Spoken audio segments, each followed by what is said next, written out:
young girls as well. Let me talk a little bit. Let me talk a little bit about boys. And when I say from my experience in that regard, not just from victims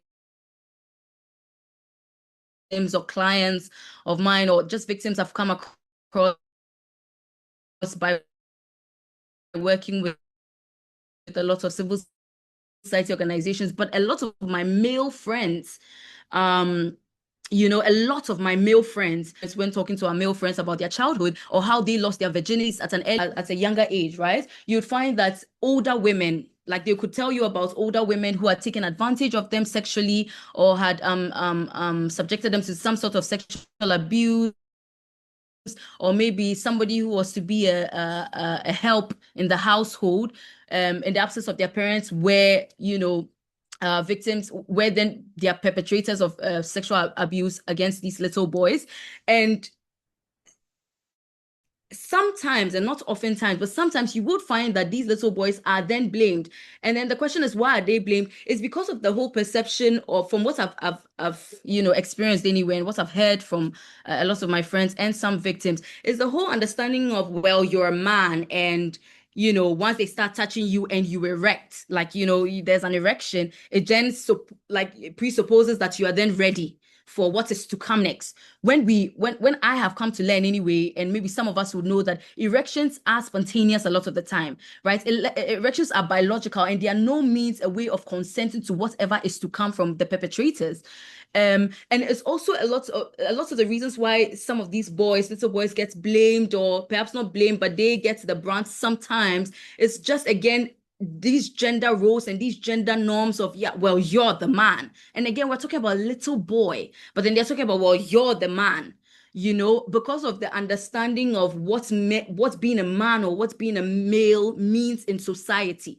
Right. So I think, yeah, Bashir has really like touched on a lot of it, or like really started the foundational conversations for a lot of it. But it really is these systems, right, that end up being enablers in sexual abuse. And I did mention like some institutions, like the family institution, institution of family. I talked about the religious institution, and just generally how things are. Like if I had to talk about the religious institution, for instance, so we know that a lot of the whole, like, culture of modesty for women, if it's like what we know about Islam, cover up, wear your hijab, cover up and be modest, and like do not lead a man to sin, do not lead a man to lust after you. And it's very similar with the Christians as well, from what I know from being a Christian many years ago, and from just what I know generally from Christianity. And it's, there's even a part in the Bible that says, do not cause another man to sin.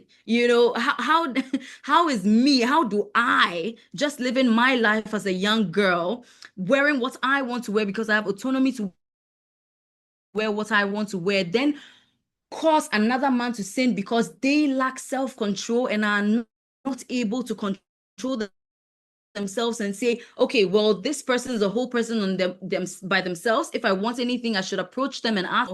They're entitled, and they feel like there's a system of misogyny that enables me, that I can get away with. After all, even if this person becomes a victim and they report, there are various avenues that we'll talk about later in this call that I can use to escape liability, escape any type of responsibility. And so then they based on that, they then just act on their I don't know, thoughts and desires, without any thoughts or considerations for the victim.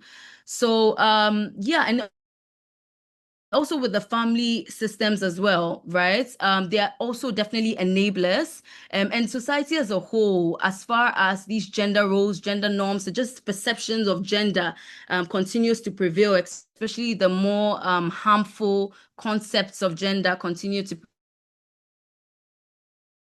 prevail, is why I think that victims of sexual abuse tend to get the brunt of it as opposed to their perpetrators. And no secret to us, and this is the last thing I'll say, it's no secret to us that majority of the victims of sexual abuse happen to be women and young girls, and majority of the perpetrators happen to be young boys and grown men. And yeah, the systems support and enable this narrative of the women or the girls are to blame, whereas the men who are the perpetrators, like, go scot-free without any blame. So yeah, that's what I would say about. Yeah, I think what you said goes a long way to, I mean, solidify what Miss Bashiratu said. And I think you did make mention of some of the institutions, like the family institution, the religious institutions that kind of push these kind of narratives on women and subsequently leads to. But to be more specific, I'd like to ask you some of the specific ideas about masculinity that protects perpetrators.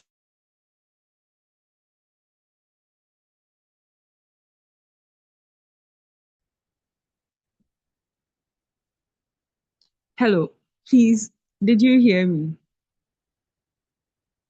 Hello. No, yeah, I did. Sorry, I thought it was to give a thumbs up, which I did. Yes, yes, that's correct.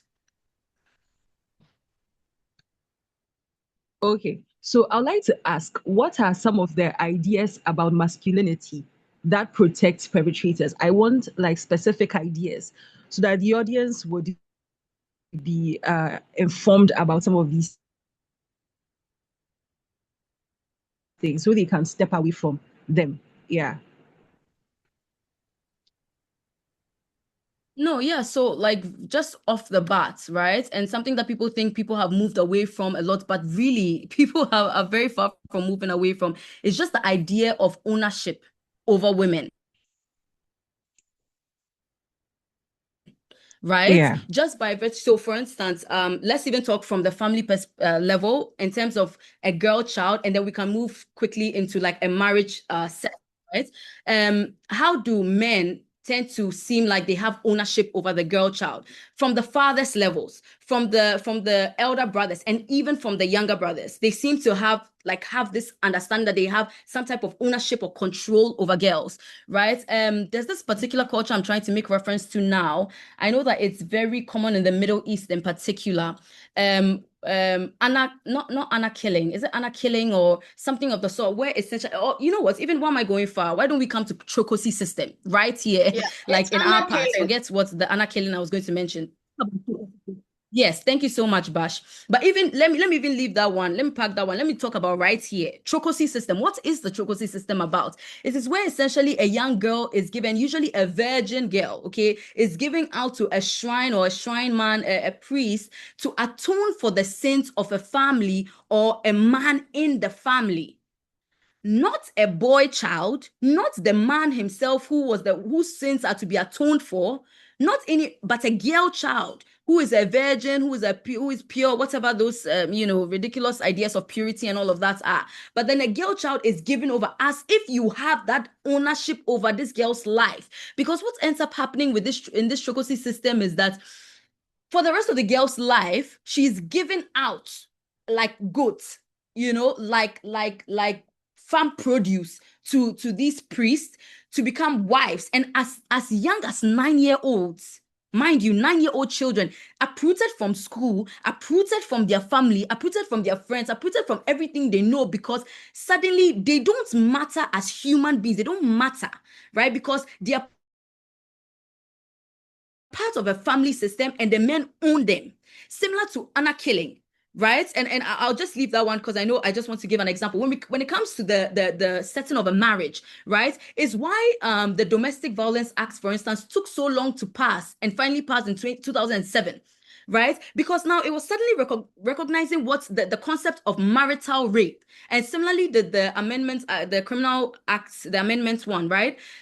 Acknowledging that there is such a thing as marital rape, that the fact that you go and pay bride price and the fact that you pay dowry and the fact that you marry a woman does not suddenly make her lose her autonomy as a person, does not suddenly cause you to have this control and ownership over her, such that if she is not ready or wanting or desiring of sexual intercourse or sexual contact, that you, the man who married her, cannot then just force her and your only excuse is, oh no, this is not rape. This is I'm your husband. I've married you. So therefore I can always have my way with you. So these are some of the things. And you would see that not just society, but people in institutions, legal institutions, state institutions that you would ordinarily think, oh, maybe they have some training. These are the people that we can rely on to seek redress from in these times. Would you go to a policeman and you say, wait, you said the person who raped you is your what? Your husband. Ah, Madam Pacho, we don't have time for this. Isn't not your husband? Did you not pay by price? You will actually have a policeman do that. Let me tell you, let me be shocked. You even have I'm sorry, but okay, let me not say a male lawyer, but you would even have lawyers look at you a type of way. They may be scared because of ethical issues, so they may not voice their opinions, but they will just be looking at, my madam, don't waste my time. Come on, like, just your marital duties. But that's what they're thinking in their head, and it would show in the way that they handle your case. Even people in social welfare, that you go and try to meet, people even in DOFSU, that directly tackle domestic violence issues, you would find that they would have a sort of like not even friendly, but they are not understanding of the situation, even though you would think that they should be the ones you should seek redress from. So these are some of the examples of the very harmful ideas of roles of men, or just toxic masculinity that is promoted by society, that then empowers and protects them from sexual abuse and the brunt of it, and instead channels that towards the victims. So yeah, that's what I'd say. Yeah, thank you so much, Amma. I think you really enlightened us on some of the things in society that can help men escape from their own, doings. Yeah. So I think we've examined how power operates through gender. We've spoken about misogyny. We've spoken about stereotyping. But one thing that kept popping up is the family. Okay, how the family, how the family promotes silence and shame. So I would like to move to Senna. I think from your line of work, you have a lot of experience when it comes to maybe working with families. I would like to ask, why do families often choose silence over justice? Okay, Patience. Thank you so much. Good evening, everyone on the call. So I'd like to acknowledge Bash and Elom for speaking extensively on misogyny, gender, and then power that normally brings about dominance of men in our society.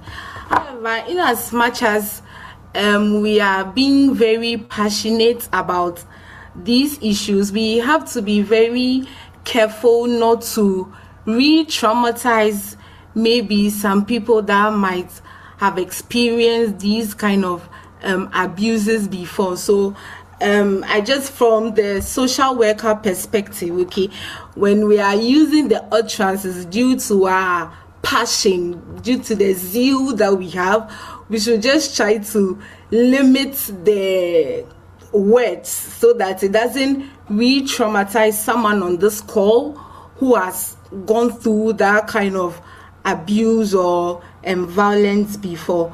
So families. So you're asking why families choose silence over justice, especially when the abuse happens at home. So from my line of work, what I normally experience is mainly because of economic pressures.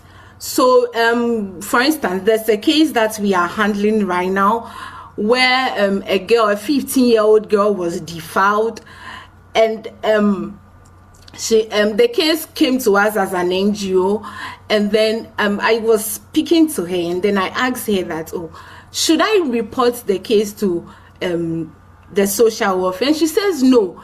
If she reports the case and the perpetrator is prosecuted, nobody will take care of her.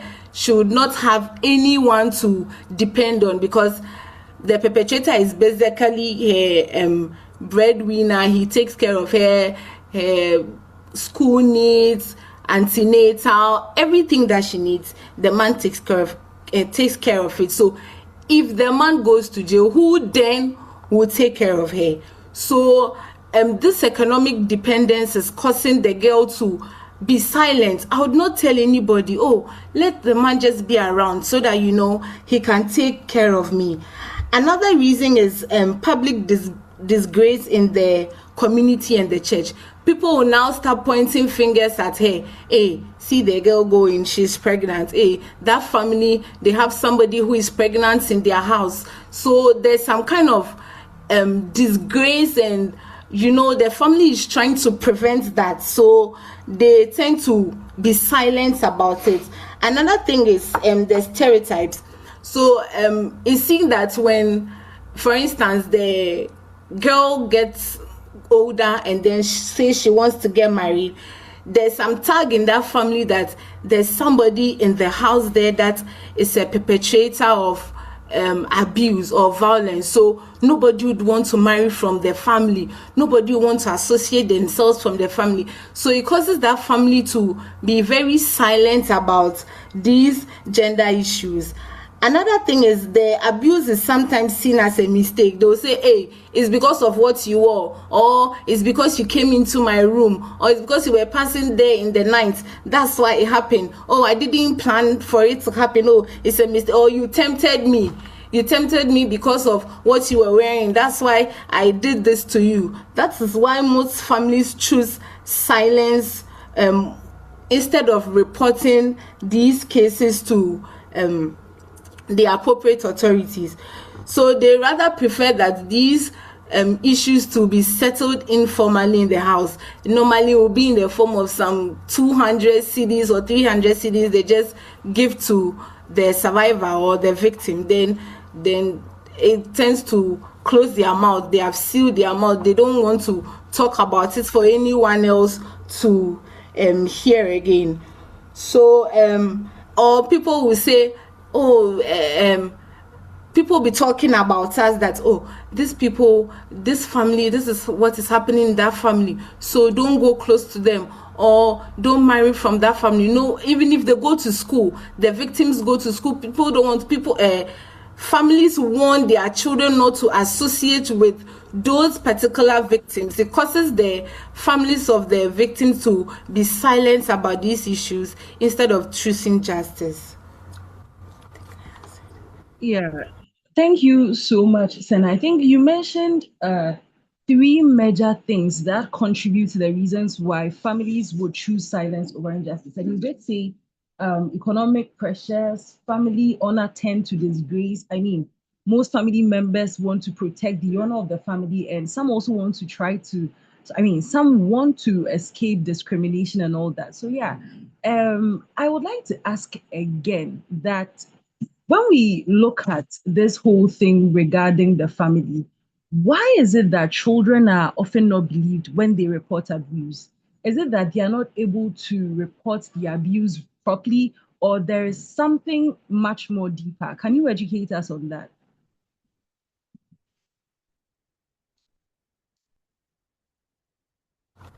Okay, so you're asking why children. Can you please come again? Yeah, I'm asking why children are not believed when they report abuse. Okay, so most often children are not believed because it is Senna, believed did you hear that? Hello? Yeah, did you hear me? Yes, I did. Okay, sure. Yes. So in our society, okay, children are not believed because mostly it's seen that children are lying or they are confused. They don't know what is what is the private part of a man and a woman. They don't know it. So if something like that happens to them and then they want to talk about it, no one believes them because we are then that we are collaboni that kind of. So that is what prevents them from believing the children. Another thing is they believe that adults are always right, especially when the person is a pastor or a teacher or a chief. You believe that as for those people, they are always right. Whatever they do is right. So when a child says something, when the child reports something, no one believes. There's a case I read, I think last week in Suhum, where a boy, I think he's 14-year-old, his father is a catechist in the church in Suhum. The boy defiled a girl the defilement started when the girl was 2.5. The girl had been reporting, touching the place that mama, this guy has been doing this to me, this guy. But the mother didn't believe, because the mother thought that, oh, this girl, she doesn't know anything, she's just 2.5, she can't say anything, she's probably just saying something because she's a child. And so the girl is almost 4, and then now anytime the mom touches the place, the mom sees that no, the girl is really complaining. And then they went to the hospital and they realized that the 2-year-old girl started to be defiled. The girl started to be defiled at 2-year-old, and then it happened 8 good times. This young girl has been traumatized for 8 good times. So because she's a child, the mother didn't believe, and because the father of the boy is a catechist as well, that a catechist bad to me, yes, they are concrete, they are holy, so let's not expect those kind of attitudes for them. But no, it's actually happening. In as much as the person is anybody respected in society, anyone can commit the crime. And also, because they believe that the children may be traumatized, or they'll get confused as to what they are saying. When the children start speaking, they prevent the child from, saying what the person is saying. That, hey, in penny for common na woody, other na wokasa, where in penny for common. So it tends to prevent the child from even speaking. Thank you. Yeah, thank you to Senna. But Can let I me say ask you. something? Okay, sure, Ms. Bashira, you can also add some. Thank you very much. I think on the issue of children, it is because of how we have decided as a society. We have refused to demystify certain myths about our sexual organs, our bodies, and other things.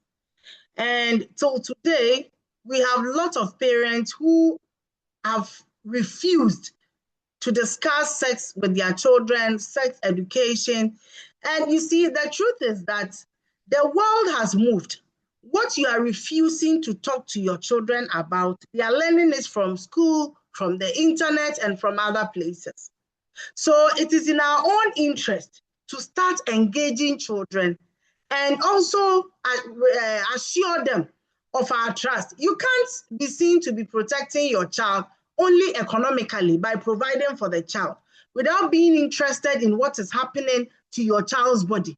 Or you can't be protecting me once you do not even create the room for me to engage with you in ways that gives me hope, that you believe me, and that the protection you mean for me is actually something you will do. Then also there's an issue about adults and how adults decide to protect each other. That's the truth. Me, my own daughter was kissed by someone, a child who was 7-year-old at the time. It happened to her twice. The first time she forgot. She said when she came home, she forgot to say it. The second time when it happened, she came home, she forgot. But then she was bathing and the sibling was washing the hair. Then she remembered and said, Makai. She ran out to come and tell us that this and this is what happened, and this is the person who did it. And we said, okay. So we went there, and then we went to interrogate it, and also not because we didn't trust her, but because I could have approached this in several ways just to protect my daughter and move on. But protecting my daughter alone was not enough, because there are other people's children who will not be able to talk about this at home. But because my daughter was brought up to understand that this body is for you, even me, I am not allowed to touch your vagina. I'm not allowed to kiss you like this. I'm not allowed to touch your breast and all of that. And we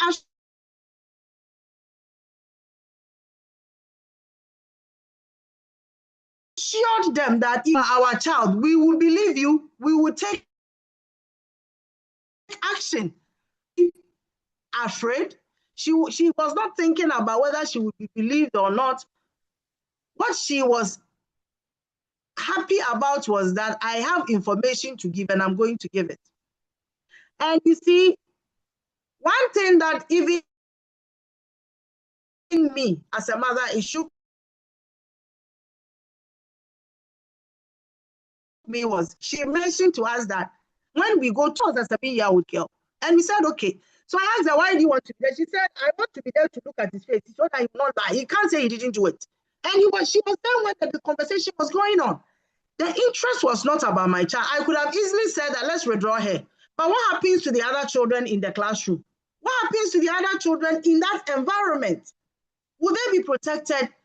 It is my daughter that it did not work for. But maybe it has worked for other children. It can work for other children too. So we have a responsibility as adults that protection does not mean providing economically or providing the basic needs of children without protecting their sanity. Adults are going through mental health issues. What of children if they go through a situation like this? Why is it that when there is a criminal case, someone has been murdered, something happens, and the security forces come, they want to engage children? Why? It's because they know children will not lie. So why is it that as adults, we know this for a fact, that hardly will a child want to incriminate an adult for something related to sex? In any case, what do they know about it? So you knowing that the child but has come to tell you something about it should send a signal to you. So I think a lot of our education, our conversation, advocacy should also be centered around engaging children, letting them understand their bodies, letting them know that even as children, they can set boundaries for their body and they will be heard and action will be taken.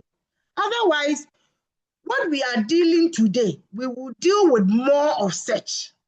And we wouldn't want to have sessions like this discussing this issue in 15 years to come. I would be sad to be on a panel discussing the same issue because we would have failed the generation after us. So the children's issue is a critical one. And if these children are raised right, I am sure that society will be a better place because the boy child will grow to understand that a girl's body belongs to her. My own body as a boy belongs to me. And nobody has the right to touch my penis, to do anything to my penis, or ask me, the boy, to do anything with their own vagina or breast or anything of the sort. Otherwise, we will have this conversation every single time, and we will be like we do not even respect the resources we are spending on some of the work that we are doing, whether it is financial or material or human resource for that matter. Thank you. Yeah, thank you so Patience, much. I just want to add something to what Madam Bash said briefly. Okay, so in as much as we as adults or as parents, we need to engage our children on sex education, I mean knowing your parts and all that, I think that the educational system also has a part to play. You go to classrooms and you see a chart, parts of the body, they've labeled everywhere, their head nicely, shoulder nicely, leg, then the breast, no one has labeled the breast, the vagina hasn't been labeled, the buttocks hasn't been labeled. How will the children know that those parts are private parts that people are not supposed to touch? Because it hasn't even been labeled, so they probably don't even have any information about it. If you are labeling the head, you talk about the functions of the head. Why don't you label the breast to talk about the breast, that people are not supposed to touch the breast? Because what? It's a private part. We only focus on just the chest, my head, my shoulder, my knees, my toes. That is not all. We should actually be talking about our sensitive part, our breasts, our buttocks, our vaginas, because those parts do not have to be touched. The ones that have to be touched, like maybe you go to the hospital or something, if they are touching those places because they are examining that one, fine. But apart from that, anyone else that touches those places and like touches those places because they want to abuse you or something, you should report. Those parts are not like coded body part that you say pee or my banana, my okra. No, it's not your okra, it's your penis. So you need to let the children understand these parts of their bodies, that it doesn't belong to anybody but them. Thank you, and over.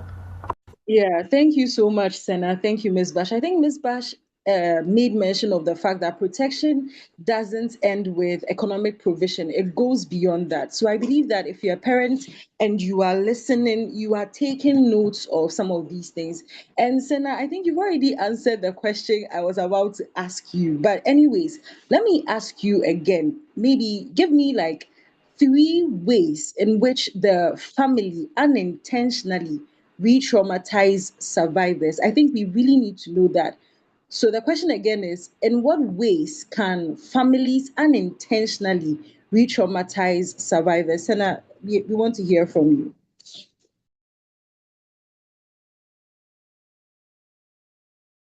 Okay, Patience, you said how the families. Hello. Unintentionally re-traumatize survivors. Can you hear me? Yes, how the family unintentionally re-traumatizes the survivors.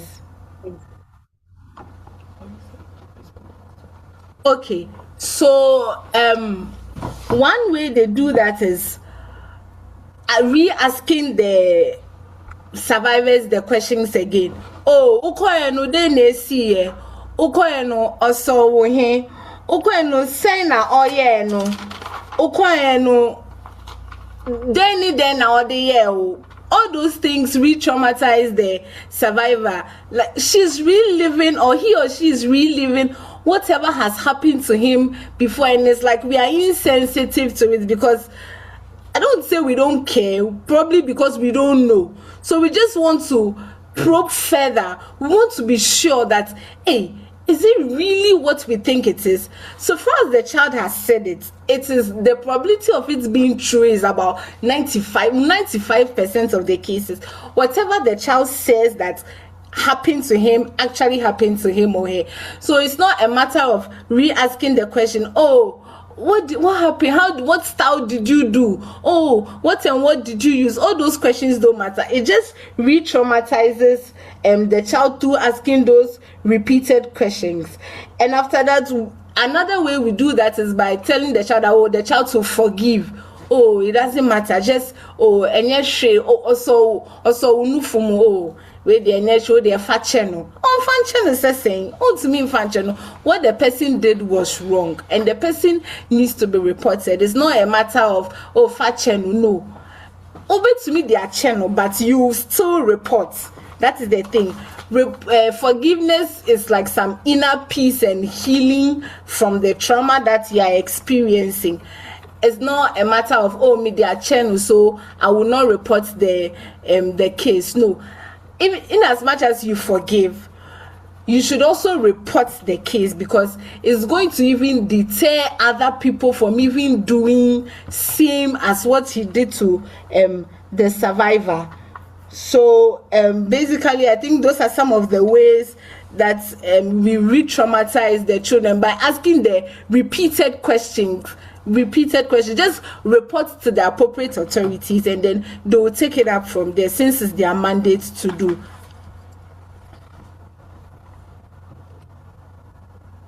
Hello. Okay, Senna, so if I get you, Yeah. the problem is not about asking the question per se. It's about repeating those questions. They Okay, repeated, okay. I yes. think that makes so Yeah. much sense, Yeah. because most of the And time when you try to, mostly they do yeah, the when you try repetition to get, because they think the child is lying. Hello? okay, yeah, I can hear you I'm saying that clearly. mostly they do the repetition because they think the child is lying. Because there's a mistrust, they tend to repeat. And probably because So they it's are like they are trying to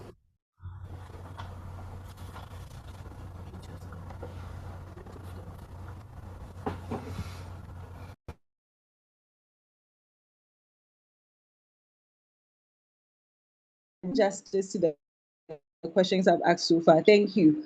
But let me go to one of the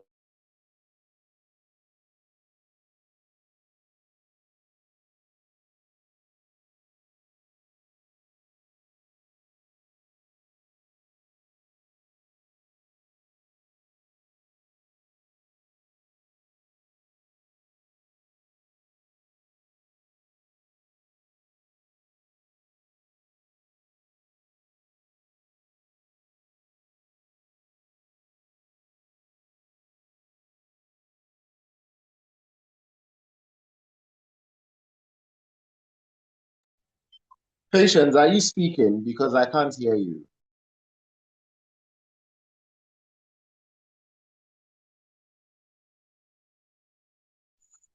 Yeah, hello. I'm so sorry. Break. I think there's a very huge problem with my connection. I'm in the northern region of Ghana. I'm in a very remote area, so you would pardon me for that. But I was trying to say that there's a panelist we haven't engaged, and he is Mr. Obrieje. Please, I would like to ask you a question. When family silence intersects with right enforcement, what are the broader societal consequences? I mean, if the family is trying to forge silence on or force silence on the victims, how does that intersect with right enforcement? Mr. Obi, can you tell us something about that? So, thank you very much once again for having me. I must first of all say that I've enjoyed the first three speakers who have spoken on this issue, and they have dealt with the issues adequately. So when it comes to families, when they forge silence on victims or survivors and how it intersects with law enforcement, I think the first thing that we have to look at is when it comes to even reporting. So when the family wants this doesn't want the survivor to speak up, it means that if the survivor is a kid, is a child who is under the care of a parent, under the care of a guardian, that survivor would not be able to speak or would not get the adequate help from the law enforcement agencies. Sometimes when they even take the first step of reporting, you would have family members and people within the community, people who have power within the community would approach law enforcement and say, you know what, can we bring this matter home? Can we speak about it? Let's not allow the law to take its full course. Now, what this does is that it empowers the perpetrators rather than give the survivors a safe haven, because then people within the society who do these things come to understand that, look, if I do this to a person and I can approach the family, I can talk to the family, I can give them something small, you know what, they will not push the matter further. They will not report to the police, and prosecution will not take place. Some instances, like I've mentioned, when they report to the police would be law enforcement agencies may be prosecuting. And in the course of prosecuting, the victim would come and say, I want to withdraw the case from court. Or sometimes when you even want them as witnesses, they do not even want to show up because you have some people within the community, either chiefs, opinion leaders, among others, who are speaking to the families of the victims and asking them to not let these matters go out because perhaps maybe the person who has done the act is a person of influence within the society. And so, like I said, it does not inure to the benefit of the victim. I like to call them victims. It does not inure to the benefit of the victim first. What it does, secondly, like I mentioned earlier, is that the society is not even made better, because if the first victim is silenced and the perpetrator understands that they can use their position and power in society, they can use the leverage that they have in society, whether by the resources that they command or by their social standing, to get these matters behind them, then other young people, other women, other children, other young girls become the next victims. And so, like my previous colleagues have mentioned, or previous speakers have mentioned, there is the need to ensure that there is a deliberate effort by society to resist any attempt to shield perpetrators. Families must make a very conscious effort to collaborate with law enforcement when the need be. So if you're a family, if you're a parent and your child has been molested, your child has been abused, and they tell you, the first thing that must come to your mind, like the first speaker mentioned, is that your protection of your child is not only through financial resources. You're supposed to protect the dignity of the child and the sanity of that child. And nothing should come between doing that and your responsibility as a parent. And so families must make a deliberate effort to ensure that they are not coerced or they are not influenced by people in authority. They do not look at the issues of it would bring shame to our family, it will bring shame to our family, and they would say that you were a bad child and all of that, and allow law agencies to do their work to the full scope of what the law provides, so that in the end we can have a safer space for young people, for women, for girls, and for everybody. Because if the society is not safe, so long as power imbalances continue to exist, people would use that to their advantage. If the community is not safe, if we cannot be sure that the first victim or the first person who is a survivor would go through the full course of the law, and somebody will not pull her along the line and say, you know what, let's bring this matter home and settle. And so social workers also have a responsibility, in my opinion, to educate families and communities about these things. That education is key. Sometimes for some of the families and some of the people within the community, they do not understand the gravity of the issues. And so if you do not take time, those of us who are privileged enough to have information do not take time to explain these matters to them and to let them understand how it can affect the victim in the future, how it can distort the way they even deal with their future partners sexually, and how they understand engagements of sexual relations among others moving forward, then we will not get anywhere. And so that's what I want to say about how we should deal with these matters when it comes to the family and law enforcement. Okay, Mr. Obridge, I want to ask you a follow-up question. Okay, now, Sure. since law enforcement bodies, especially the court, is aware of the fact that some families can get coerced into taking the cases out of court, leaving the perpetrators in the society, and we know what happens when perpetrators are in the society. They can actually do those misconducts again. Now, my question is there a way that the court or law enforcement bodies step in to maybe override the autonomy of the family in order to ensure that the cases are still carried out in court? I hope you get the question. I do. I do. I think Yeah, that so what do sometimes you our law enforcement bodies may be handicapped in a certain, to some extent, when it comes to these things, if the victim or the survivor is not willing to provide information. Because when you go to the courts and to prove these matters, the burden of proof when it comes to criminal matters is that you must prove beyond reasonable doubt, and the prosecution would have the burden of providing evidence, sufficient evidence to make their case.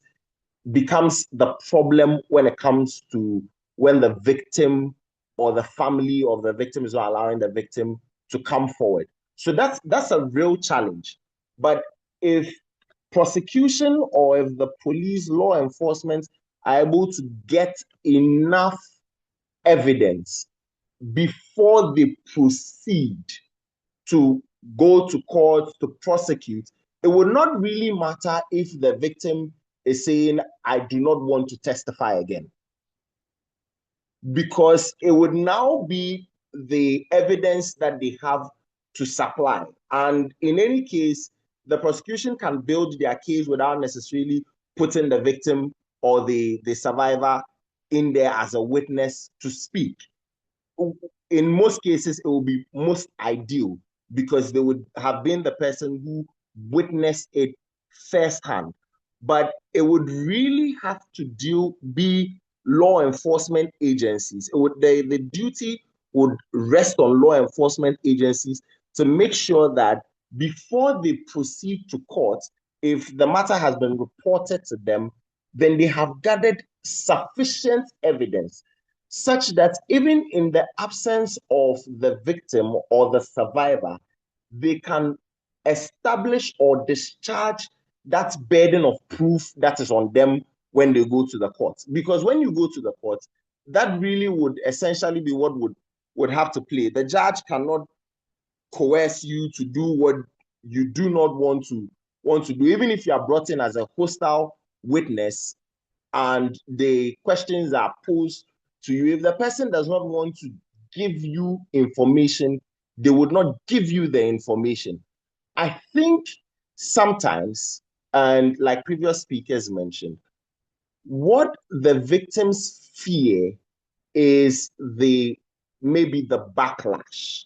What they fear in terms of when it has to do with someone who is essentially the person who is providing for the witness. So once the person is convicted, the victim will not get that kind of financial provision, and all of that is where our courts and, in my view, the social workers need to work together so that, one, for victims of sexual offenses and sexual abuse, even though the courts are courts of public record, there should be a way to conceal sometimes the persons involved.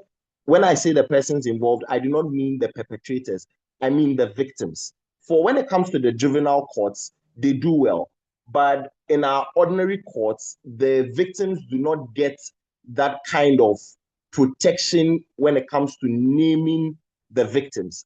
I think that if we begin to do those things, and victims know that, look, even if we go to court, my identity to some extent will be protected from the public. I can get justice and still be unidentified by the ordinary man who maybe picks a law report and wants to read, or a lawyer who picks a law report and wants to read. It saves my dignity. Once you are able to save the dignity of the person who is the victim, I think that we would be getting somewhere. The second one about the social workers is that when it has to do with someone who is dependent on their abuser, our social workers or our social system must have a way of coming in timeously to ensure that that social net that the person fears they would lose, they do not lose it. And if we are able to do these things, I think that if the court ensures that in the prosecution of these matters, you're able to conceal the identity of the persons who have been abused and so forth and so on, we would get somewhere. I think, respectfully, if we're able to do this, we should be making progress. Yeah, thank you so much, Mr. Obi. You have really answered the question, and I'm very grateful for that. I think we'll go deeper into the state and policy with regards to gender-based violence, especially the topic we are talking about. But still staying on the family topic, Senna, please, I'd like to ask you a question. Just as Mr. Obi said, in a case where the survivor is, or the victim, let me put it that way, in a case where the victim is dependent on the perpetrator, what are some of the social institutions the victims can run to if they actually want to push those cases to court? I hope you get me. I want to understand, or I want to know if there are certain institutions that are willing to take care of these victims. Yeah. Yes, there are some institutions. For instance, when an abuse case happens, immediately the child is taken to a shelter, the nearest shelter in that community. The child is taken there until the case is reported to social welfare, then probably taken to the hospital for some scans.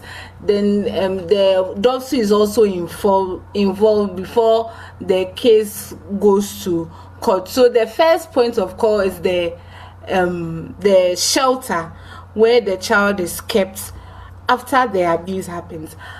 However, if for instance the abuser is prosecuted and jailed, okay, the dependency, they depend on the abuser. For instance, the abuser is the father and he's the breadwinner. They depend on him.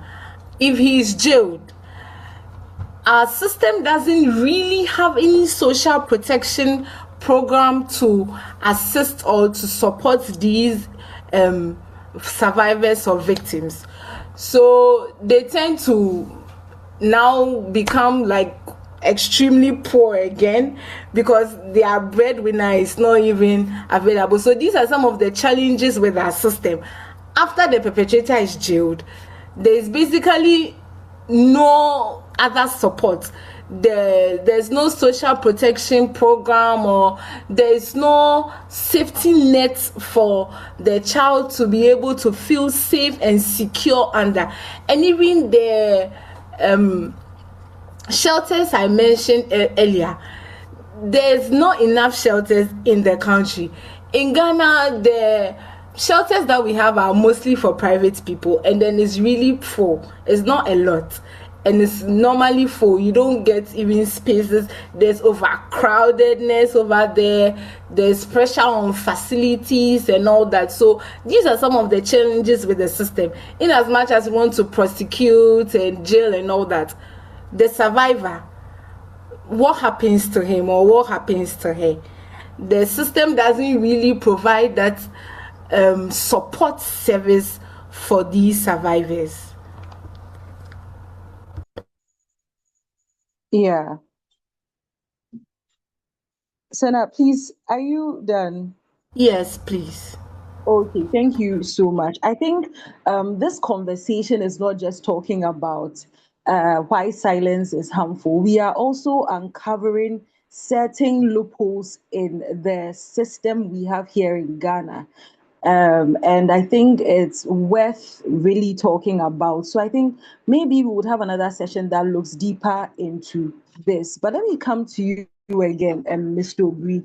Um, do you think that, or what are some of the national policies on sexual abuse and gender-based violence? And in your view, do you think they are really implemented in this country?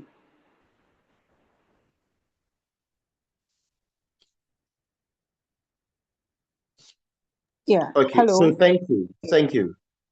So let me first say that I think that we do not have a so we do not have one statute that just covers everything about sexual abuse and all of that. I mean, we have some legislation that are scattered in other statutes. So if you look at the Criminal and Other Offences Act, it would have legislation about rape, assault, and all of those things. Now, if you look at the labors, I think the Labor Act also has something about sexual abuse and all of that. The problem, in my view, is not really legislation when it comes to Ghana. It is sometimes even about the willingness to discharge what the legislation says. So when it comes to the Criminal and Other Offences Act, that one you would usually have prosecution, and so it appears that we're doing something in that regard. But if you take the Labor Act, for instance, and what it says about um, sexual harassment and what the officers or the employer must do in respect of a channel for reporting and all of that, there's no real enforcement in respect of that. I can tell you that when you go to a lot of offices in Ghana, they do not have perhaps even a properly documented sexual harassment policy. So the legislation that we have just broadly talks about what punishments may be meted to sexual abusers when it comes to workplace, among workplace generally, when it comes to the Labour Act. But if you go into the institutions itself, the policy rationale for that legislation has not really been implemented in those institutions. And sadly, some of the institutions that do not even have a clear-cut or clearly spelled out sexual harassment policy in terms of reporting and what happens after you report and the remedies that you would get when your perpetrator is found culpable, among others. It's sad. Now, for a lot of us who followed, so let me just draw in a matter that I'm sure a lot of us had followed some 3 or 4 years ago when it came to the BBC Sex for Grade documentary. Now, if you look at the University of Ghana's the disciplinary committee's work, you'd realize that there are a lot of technicalities that are used to sort of trivialize the matter. One of it is that if you look into it, if we took the person involved, the person who was in the video, she is not a student of the University of Ghana. So if these things, if the organizations have these kind of technicalities that can escape liability or culpability for those who break the laws or those who abuse others, it doesn't send us forward. And like I said, our laws generally may not even be the best. But for what we have, the policy rationale has not gone deep down to the institutions. And so my proposal is that I think that the Ministry of Gender must be deliberate about some of these things and must make proposals to the Attorney General or the Labour Minister, and a bill should be taken to Parliament in furtherance or in amendment of those provisions of the Labor Act and make it mandatory for every organization to have a clearly spelled out sexual harassment policy, a means of reporting. Because when you go into organizations and there are issues of sexual harassment, it is not usually those who harass others are not those who are within the bottom of the chain in terms of authority in the institutions. It would usually be those who have authority in the institutions, those who have some power or those who can determine the fate of the victim.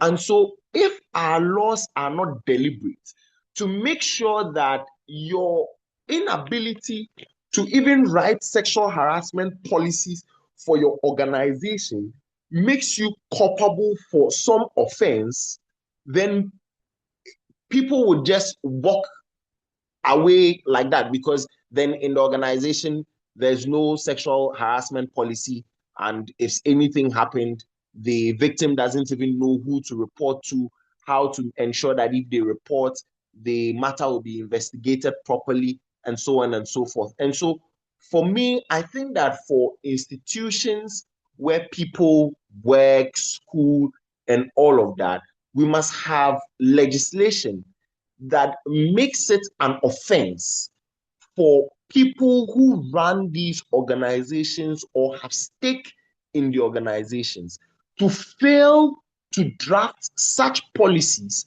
that create safe haven for people. And that would be my take on the way our laws are and whether the laws are actually having some effect in practice. Thank you so much for that. So I would like to ask a follow-up question. Do you think that the legal frameworks are failing survivors? I want you to say it like specifically and then give your reasons why you think that they are failing survivors. And then maybe you give three major things that if say we are to walk to the state to make amendments, I mean, they should actually include. Yeah, I think this will help our audience understand where we are going to, yeah, as a state. Okay. So the the legal framework that we have, with the exception of the Criminal and Other Offences Act that I had earlier mentioned, that actually there's some enforcement within that regime. I think that generally the legal framework that we have is not doing a lot of good for survivors or for victims. And the reason why I say this is because the legal framework that we have is not comprehensive. It's not all encompassing. It doesn't have a 360 view on the issue. So Senna mentioned that, for instance, if the perpetrator is the breadwinner for the victim or is a provider for the victim depends on the perpetrator, and the perpetrator is arrested and incarcerated. There's no safety net, properly so called, that we have within the country now that can absorb that victim. Now, when that happens, even if you have a mechanism for punishment, the victim would be unwilling to go through that mechanism to get justice. Because if you get justice, the second question comes, how are you going to survive? So that's why I say it doesn't have a 360 view about it. Now, secondly, like I mentioned in my earlier presentation, that we do not protect the identity of victims enough. Look, you would see sometimes that somebody has been defiled or raped or what have you, and the media is reporting and they would expose the face of the victim. It further entrenches the prejudice that other people would have of the victim.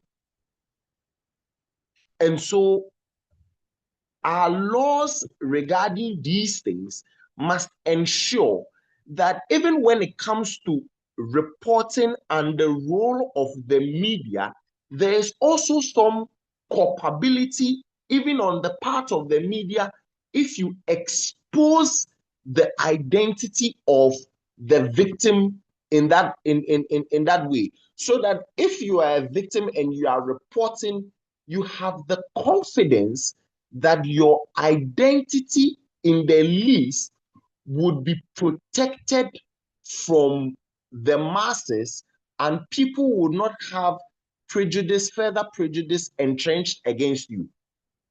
So you asked for three, right? Yes, I did. Okay. So, were you No, saying you. something? No, Okay. I So was not saying. Okay, so I think that the third thing, in my opinion, that I know exists with, so for instance, the police service, they have an organization called PIPS, where if you feel that you had engaged with a police officer and the conduct was not professional, you are able to report. I think, and when one of the speakers was speaking, one of the things that was very prominent in what she said was that sometimes you go and report. So I think it was Amma who mentioned this, that sometimes you report this to the DOSU and it's maybe marital rape.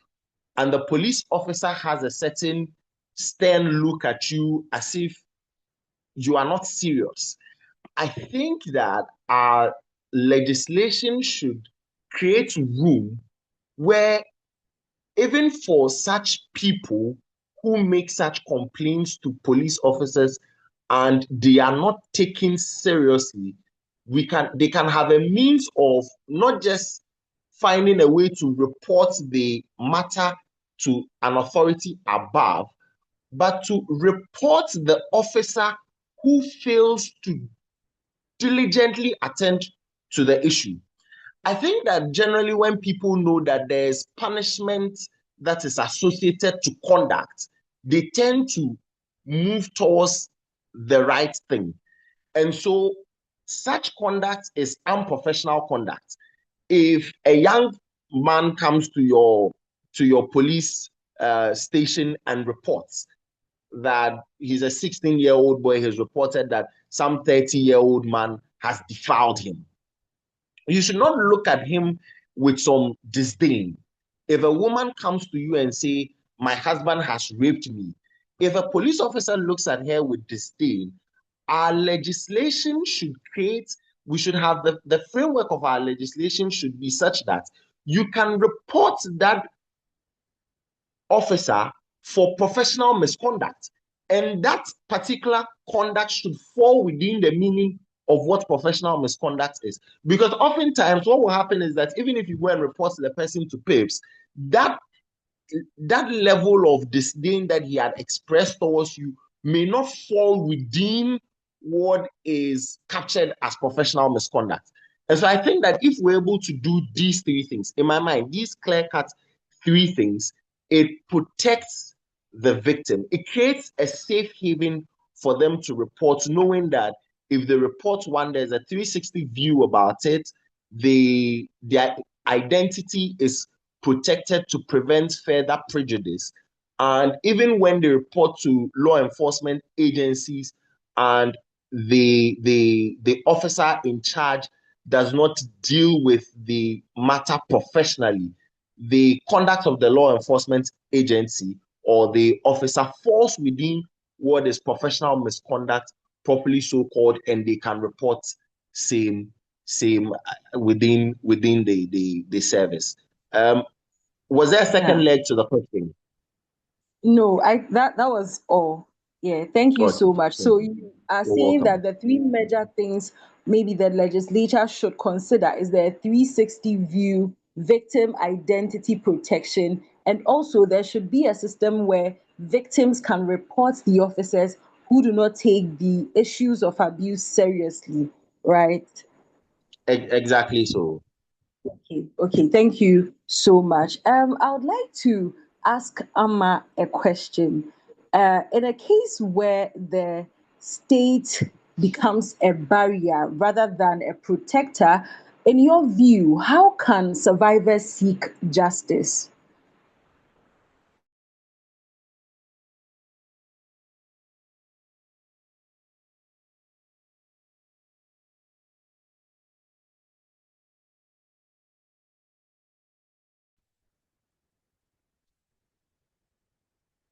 Hello?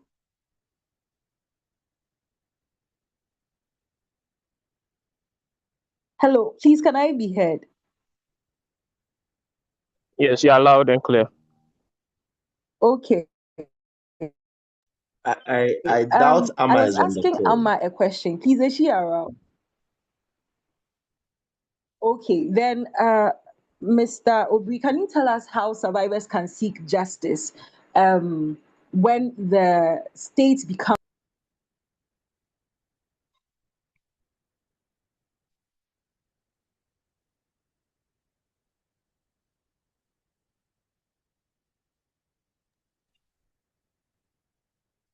Hello?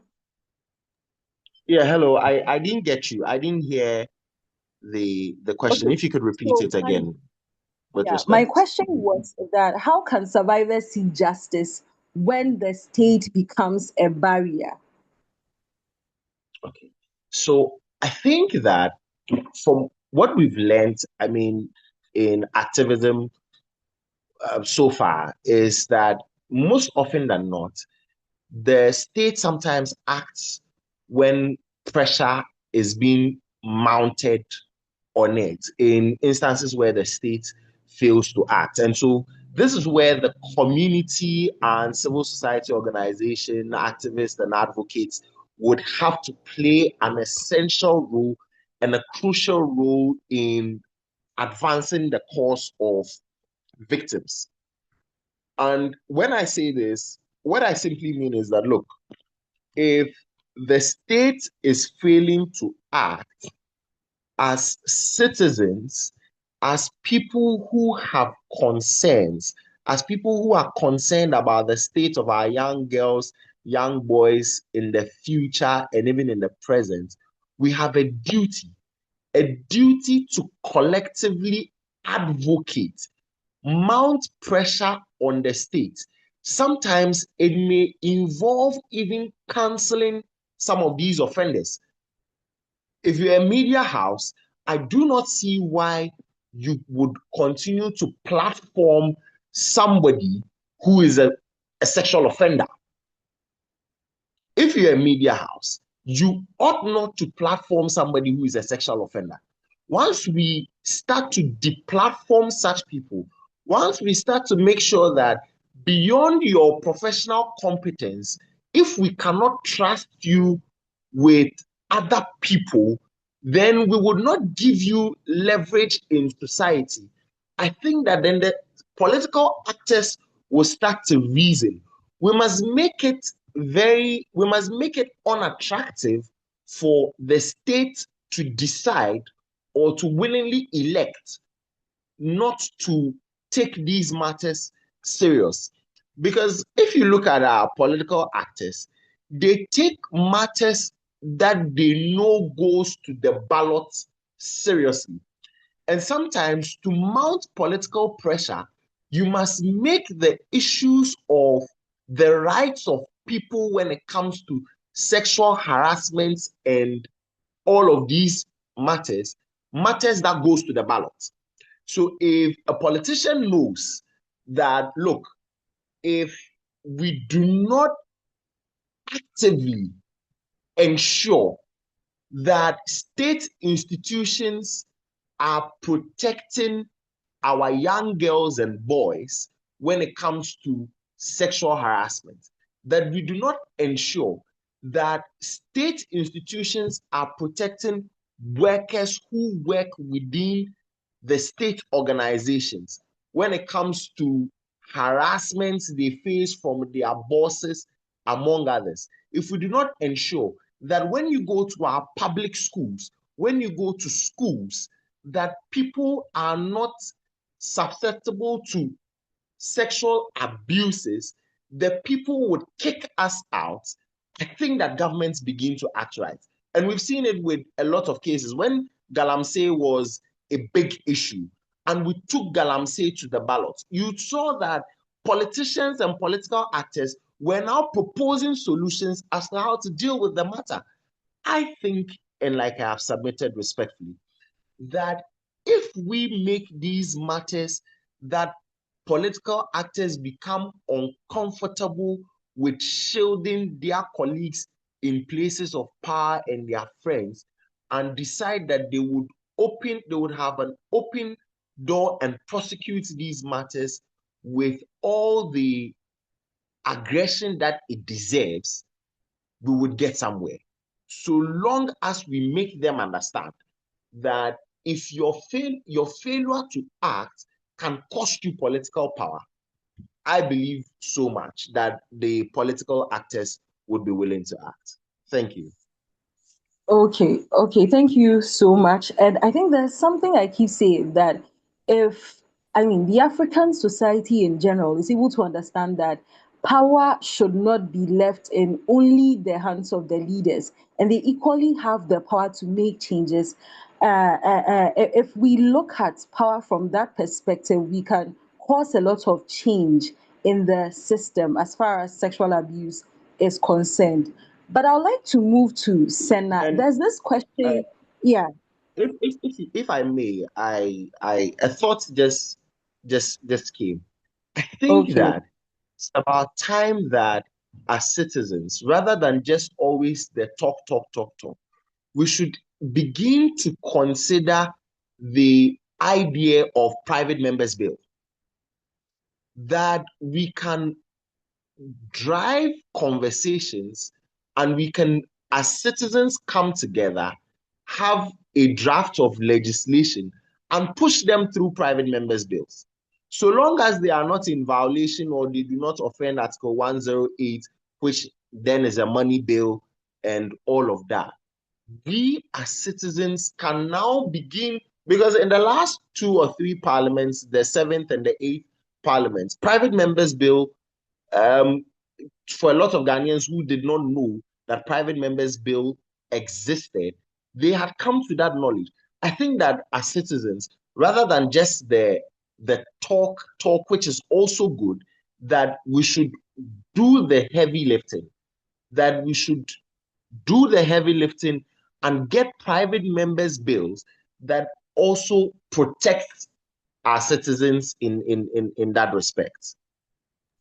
Yeah, thank you. Thank you. Thank you so much for saying that. I think we really need to hear more of what you are saying. But I would like to go to Senna. Senna, let me ask you this question. In your view, what do you think the community and bystanders can do to break silence in the society?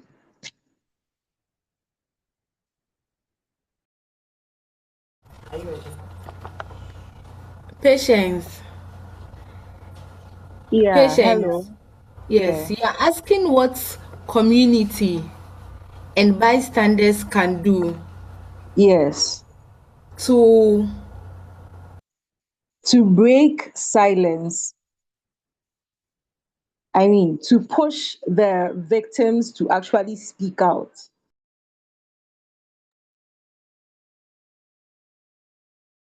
All right, so basically, what we can do as a community or as a society, okay, is to create awareness and educate community members. As a speaker mentioned that most community members don't understand the intensity and gravity of the abuse or the trauma that these survivors actually experience. So if we are able to educate the community, the bystanders, we on this call, everybody, society, on the need or on the importance of reporting abusers, I think that it can help to prevent the abuse from continuing. And also we have to report abuse because it helps to prevent further occurrences of this abuse. If you don't report the person, it's likely that the person will go and do the same thing to another person. So it's very, very helpful that we are able to educate the community members as well as the children as well. So for our NGO, we create safe spaces in the community where we engage the children on a lot of these topics, on gender-based violence, on adolescent pregnancy, on child marriage, all of those things, so that they can make informed decisions about their life choices, about the various aspects and sectors of their life, so that nobody can influence their decisions, so that they can have the information, because we have provided the information to them. They can have the information and be able to make informed decisions about their bodies, their autonomy, and then their agency. Okay, Senna, thank you so much for that. We'll be wrapping up very soon, but before then, quickly, I think we have spoken about misogyny and power. We've spoken about how family causes certain victims to remain silent, and how the society and institution also fails us when it comes to some of these things. So that's a general question I'm actually asking all the panelists. In your view, what can you say about silence, and how is it harmful to the society at large? Let me begin with Mr. Obri. What can you say about silence and how does it affect society at large?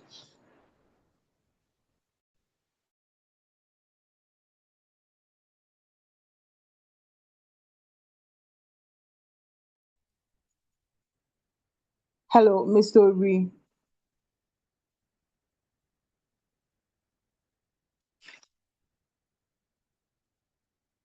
Hello.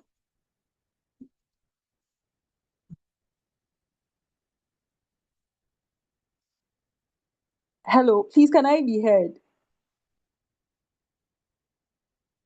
Yes, Yes, yeah, patiently. yeah, yeah. Okay, yeah. Mr. Obri, I was asking for your final views on everything we've discussed so far. How is silence harmful to the society at large?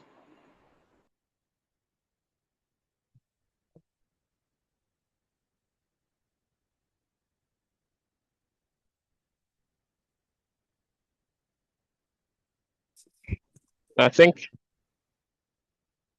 Yeah. Hello. Hello. Can you hear me?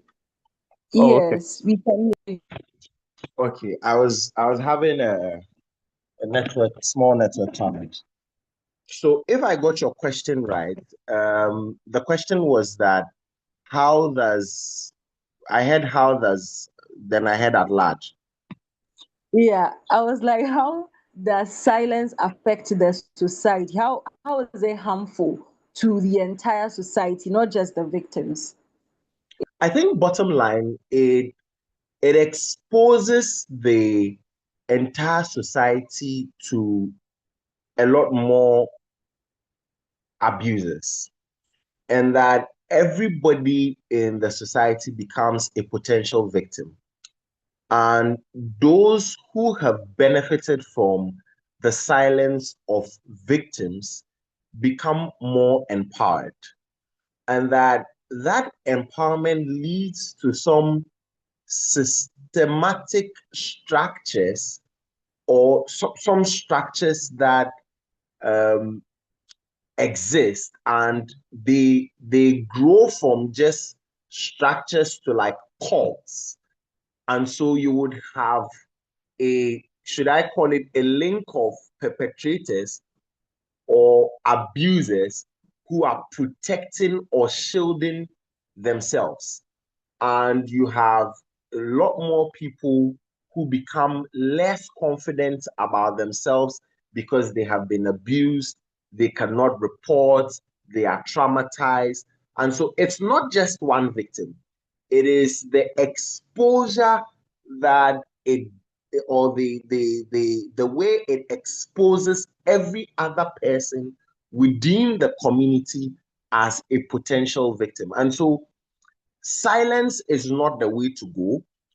Reporting is key, but it is not just reporting in vacuum, that those who report must be assured of protection so that we do not turn around and victimize them and use their voices as a tool to weaponize against them. And so, with respect, this is my view on why silence should not be an option. Okay, Mr.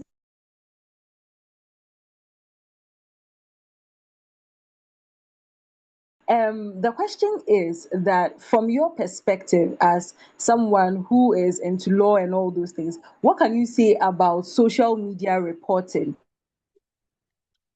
Is there a follow-up question to me? Is it used to report some of these perpetrators, and how does law intersect with that kind of reporting? Please Were you asking me a question? Hello? Oh, that's not it. Hello? Yeah. Sir, we can hear you. I think patient's Okay, network is. so can you Yeah. repeat her question if you heard her? Because Hello. Can you hear me? yeah, I can hear you now. I heard something about Okay. social media and an intersection with law. Yes.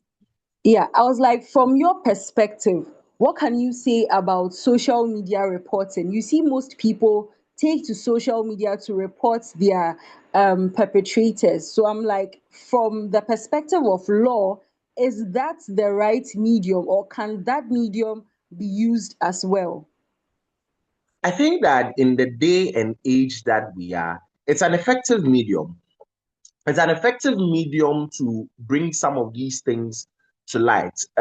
Naming and shame. So you see, when you want to deal with perpetrators, sometimes it's not just through the legal routes.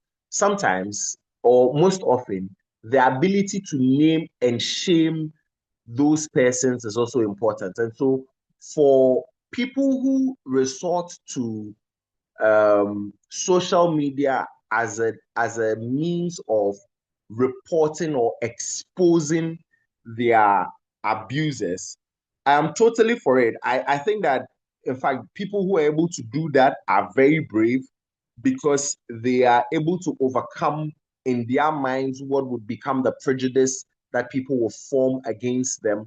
And I mean, if you remember the Me Too movement that had begun on social media some time ago, you would notice that it exposed the fact that there were a lot of people who had been abused who could not come out to speak. And so for me, if people are able to use social or we're able to use social media as a tool to allow people voice out. I think voicing out is part of the healing process.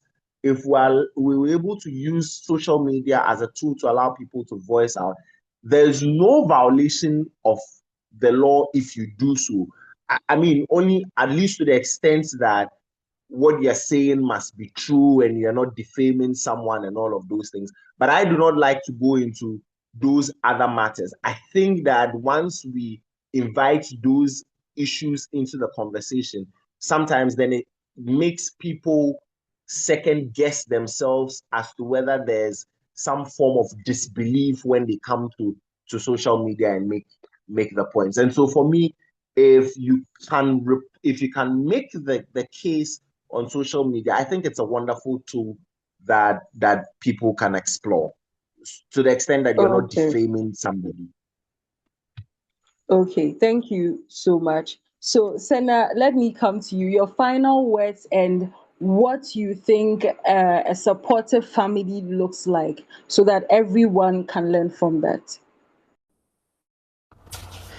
Okay, thank you, Patience. So, you're asking what a supportive family looks like?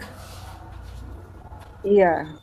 Okay, so a supportive family is basically one that will report abuse, just that will report abuse when they identify such cases. A supportive family is one that will educate their children on sex education, I mean, about their private parts, consent, autonomy, agency, and all of those things to make sure that the children have knowledge about those things. And also, a family that will also make sure that the child also has a responsibility to protect himself or herself.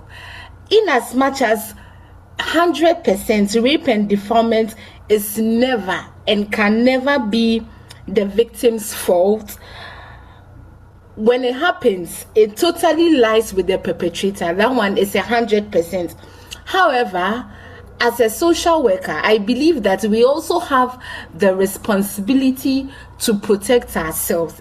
Our lives and our destinies are in our hands. So we have the responsibility to protect ourselves. So it is important to take some precautionary measures. For instance, you will be alert in isolated places. You can carry some pepper spray or some small knives along in your bag just to, act when there's some kind of abuse or violence. Somebody is, coming onto you. You should also be careful about who you trust and go into private rooms and places with. So in as much as it's totally the perpetrator's fault if abuse or violence happens, okay, we also have the mandate to protect ourselves. The same way when we are leaving home, we lock our doors. We don't just leave our doors open like that. No, we lock our doors to prevent, thieves and robbers from entering our house. That is a precautionary measure you are taking. So as children or as a woman, as a man, you should also take some precautionary measures so that whenever this abuse you're about to experience it, you know what to do to prevent yourself from being abused or your rights being violated upon. Thank you. Okay, thank you so much. Thank you so much, Senna. Please, is Elom in the chat with us? Okay. Yeah. Okay, so I think she has some problems with her network, and Miss Bashiratu is not around. But I actually wanted to ask them some questions, but I'm sure Senna and Mr. Obri would be able to answer this question. You were supposed to actually wrap up, but because they are not there, I'll still have to let you answer those questions. Sorry about that, anyways. Now, the question I want to ask is this: is decency actually a thing? And what defines decency? Because in conversations like this, we do say that what someone is wearing doesn't really justify the reason why they can be treated anyhow or abused anyhow. But this question pops up: is decency just a social construct, or it's actually a thing that we must also consider to protect ourselves as women and even as men? So let me ask Senna first, and then Mr. Obri, you also answer that.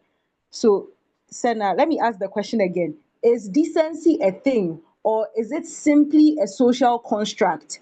And when we are having conversations about sexual abuse, where should we highlight it the most?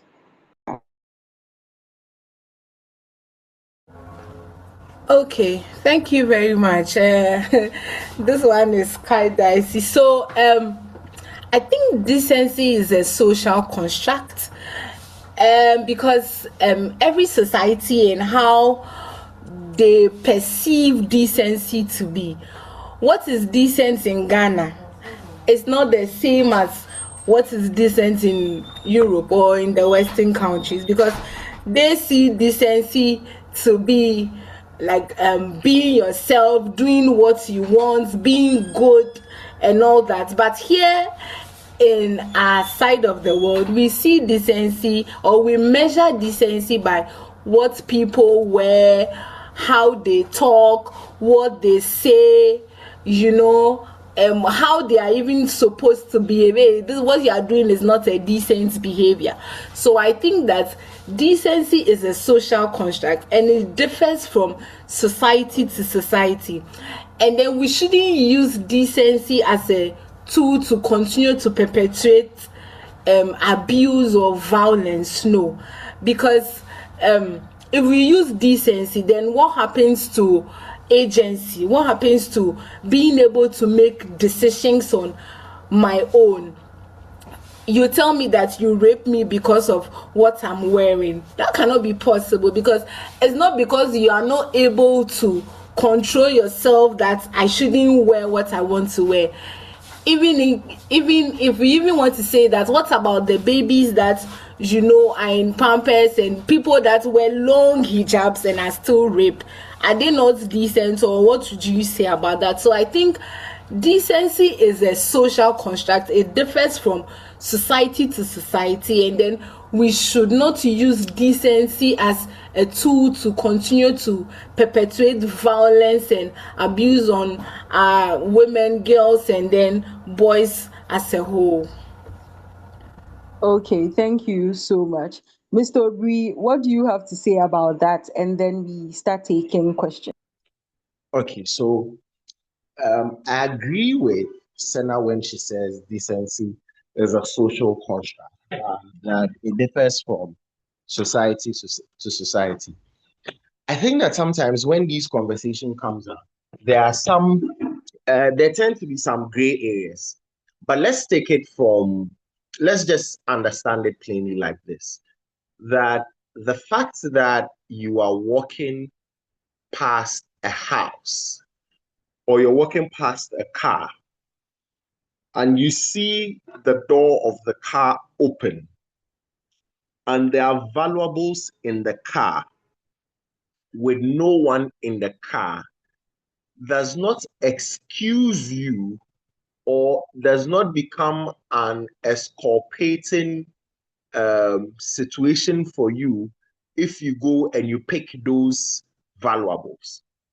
Essentially, what I'm trying to say is that the fact that somebody has been quote and unquote careless enough to open their doors ajar to expose their valuables does not mean if you pick them without permission, you would not be charged for the crime of stealing. And so the fact that a person walks around naked, quote and unquote, does not give you the license to evade their body. The law makes provisions because we're a society and we understand that within certain quarters, you may not be able to do certain things, even though you own your body. We would have to, there's a place where morality and the law have its own intersection. We would have to ensure that people are decent, quote and unquote, and within the context of what we call decency in our laws. There are laws like indecent exposure and all of those things that cover for certain things. So if a person exposes themselves in a certain way, they may be found guilty for some other crime. Leave the law to deal with that person. You do not become an enforcer of the law by evading their privacy or by taking advantage of their body. So sometimes those are the gray areas, and that's where we must sometimes, most often, let people understand that, look, if somebody is indecently exposed, your duty is not to violate their body. There's a part of the law that may deal with such exposure if necessary. And so indecent exposure or indecently dressed people, quote and unquote, does not now become the license to evade the bodies of the people. And so that's my view and that's my take on that.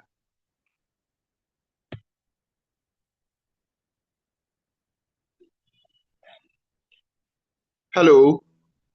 Yeah. Hello. Please, can you hear me? Yes. Yes, I can hear you. Okay. Did you hear me? Or it was breaking? No, we heard you. It was loud and clear. No, That's I didn't fine. hear what you said at the latter part. Okay, so at the latter part, all that I was just saying was that the law takes care of all those aspects of life. So if somebody is indecently exposed in public, it is for the law to deal with the person. It is not for you to evade their body. That was my concluding submission, that the exposure of another person's body is not a license for you to evade sin.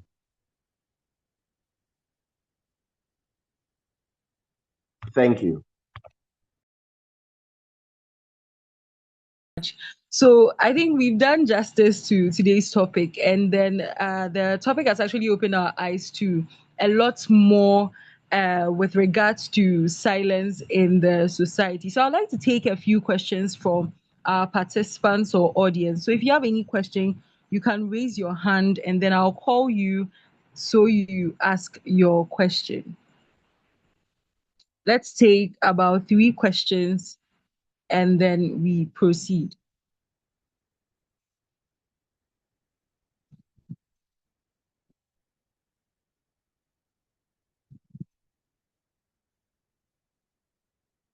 Okay. It seems no one wants to ask a question, but I Some think people during have the raised conversation. their hands. Oh, sorry, I didn't see that. Okay, I think there are 2 people.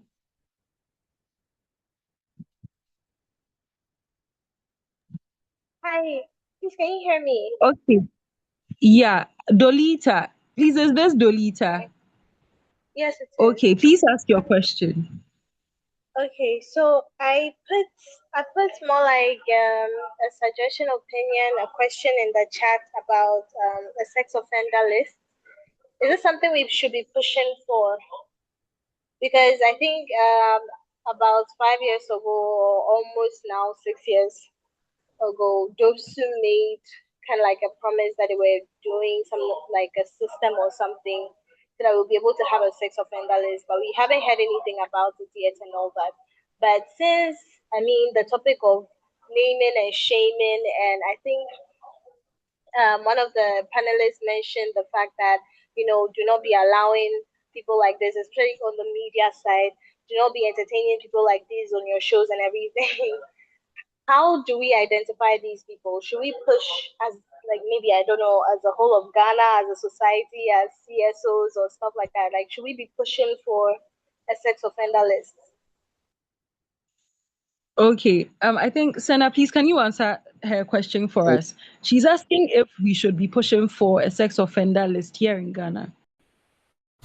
Okay, yeah, I think she mentioned that Dobso has plans on doing that, and I think that is on the good side, because if we know the sexual offenders, then we will not indulge them, then we will not bring them on our screens. What if there's a sexual offender on the screen and then a child sees him again? It's going to even cause some re-trauma, and it's going to probably shatter the child.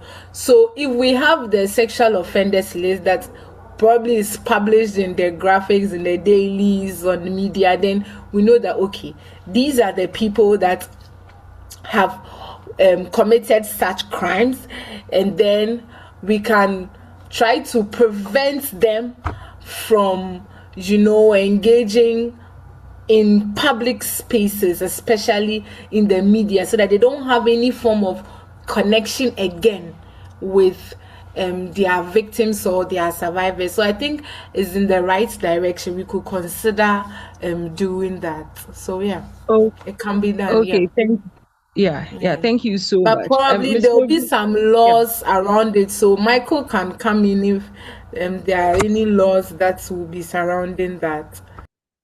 Exactly. So, Mr. Obi, can you educate us on that? What will be the possible laws around the sex offender list? Should we push for it?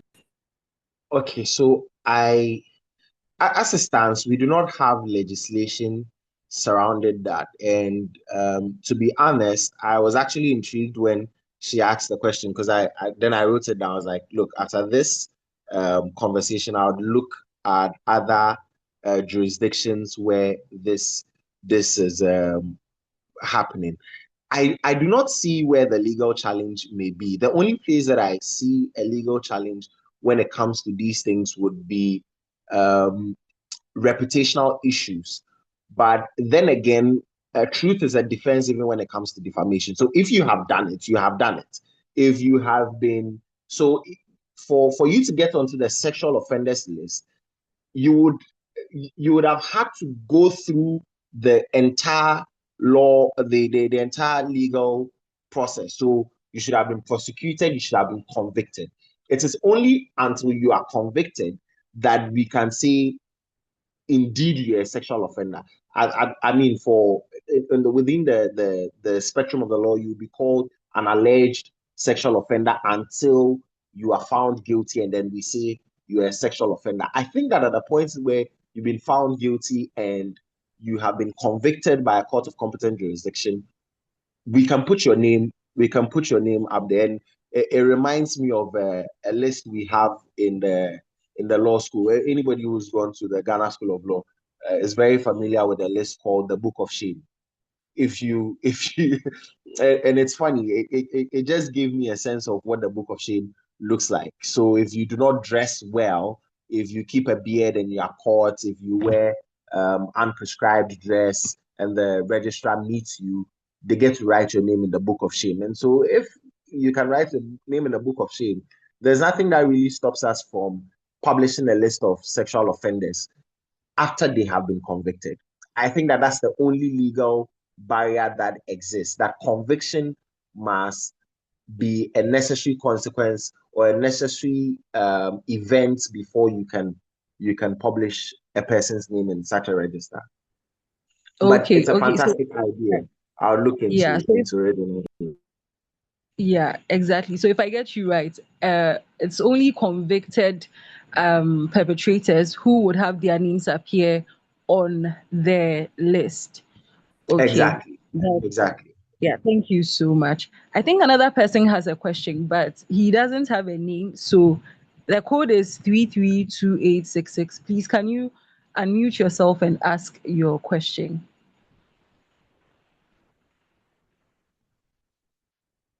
Please, good evening. I'm Naomi. Thank you very much for the opportunity. With mine, it's just like a contribution, kind of, yeah. So when we were dealing with the part that was asking maybe the reason why people are not reported, I'm a social worker anyway, and I just wanted to add that sometimes it depends on who the perpetrator is. I remember a case that we handled in 2023, May.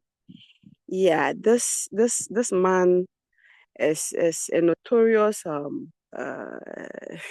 land guard who is even an ex-convict. And this man or this guy was living with a stepdaughter. And the stepdaughter, by the age of 9, the man started, having sexual contact with this girl. And this happened till the case was brought up. It was like the girl was reporting to a lot of people, but you dare not, approach this man, because when it comes to even land issues, the next thing that you see that this man you'll be killed, and he has records for that. And our location to people know that doing such a thing is a small thing. Even military officers are not safe, and then how much more you, a civilian, dealing with such a person. So it was like she was reporting to everybody, but people closer could not do anything until finally this man wanted to kill this girl because he realized the girl was pregnant, and he wanted to terminate the pregnancy. But according to the girl, she suspected that this man could kill her because it was like she has been told, and then this man keep on telling her. So it was part of her mind that if she's not careful, this man can kill her. So she didn't want to take any concussion from him. And because of this, the man decided that then he was going to kill her. And then by God's grace, he was got to the police station, and then we had to take over. It was not easy. As I'm speaking with you now, the perpetrator has not been, caught. Police prepared. Police officers who were handling this case were prepared to move to where they suspected that he was, but they were, given a tip of that they shouldn't dare go where he was. Otherwise, they were not coming back alive. So they couldn't do anything about it. And as I'm speaking, no, they've not been able to, get him. So even you being a social worker and then being in this community with them is not easy. But when we such cases, there's not much that you can do, because police people who are even to handle the criminal aspects are even afraid. And then how much for me, a social worker officer? So we did our part. The girl was taken out of our jurisdiction. And then by God's grace, everything is smooth with her. Though she could not take her BEC paper that same year due to, the situation. And then we thought that security-wise, it was not safe for her to come back to the community. So we didn't. Even people wanted to make case out of it, but we knew we were doing the right thing. Where we took her to, we had a psychologist there. They took her on, they helped her. And then today, by God's grace, she's doing well. She has given birth. The baby is in another facility. She's also in a different one. She's even in school, a boarding one. And then she's doing well. So we are doing well. We are doing our best. But sometimes certain situations that we find ourselves in is difficult. You can't even come out to talk about this for people to appreciate what you are doing. This is a letter that I'll say. Thank you very much.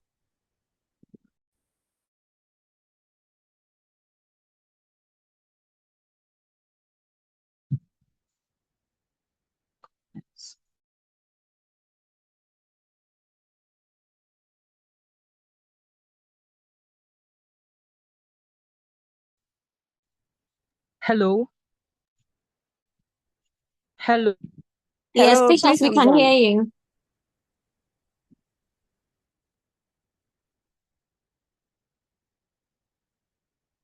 Please, I'm done. Thank you.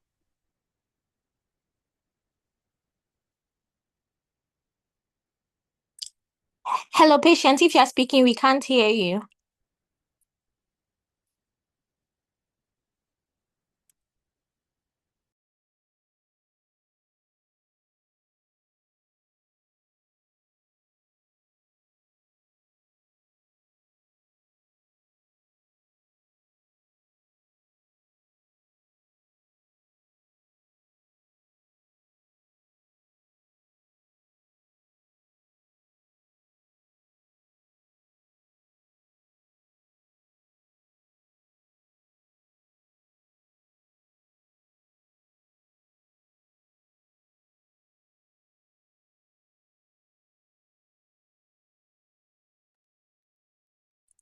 Hi, Patience.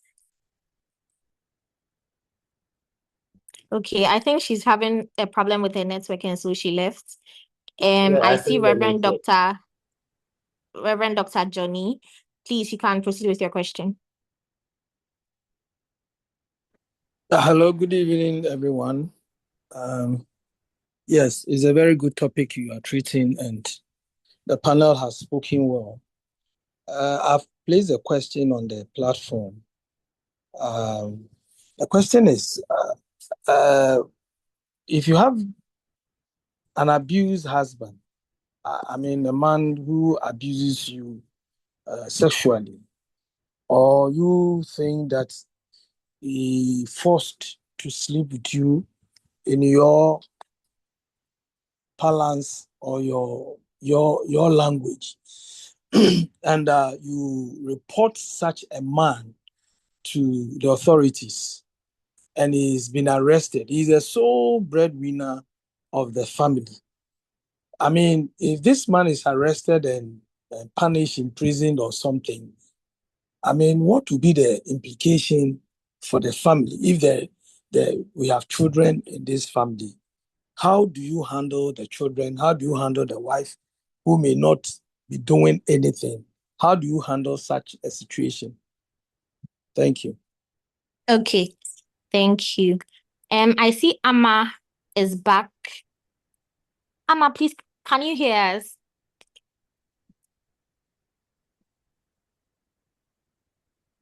Okay, I don't think she can hear. So, Senna, please, can you take the question for us? Okay, Amma is complaining of like network challenges. So Yeah. Okay, so concerning Reverend's question, he's asking if the breadwinner is jailed. Okay, what then happens to the family, the abuser, and then the wife family that is behind? So that is one of the challenges that we are facing. There's no social protection program for the abuser and then his or her family. So when the breadwinner leaves, then it becomes a challenge, That's why we encourage women to actually also work so that they don't solely depend on the men.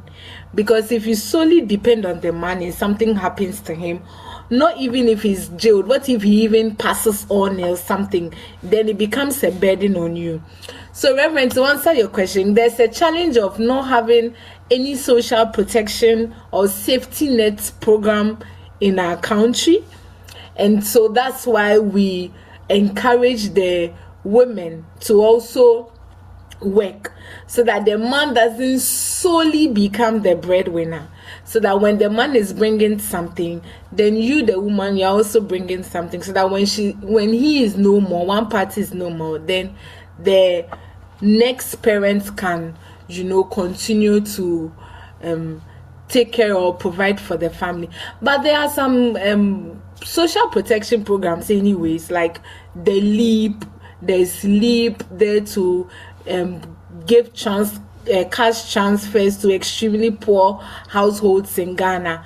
But that one is just for poor households. It's not for an abused home or somebody in an abused home. No, it's just for the poor household. So we can consider having a social protection program to cover such situations where there's no breadwinner. That is when the perpetrator is the breadwinner. Then now there's no one to depend on in the family again.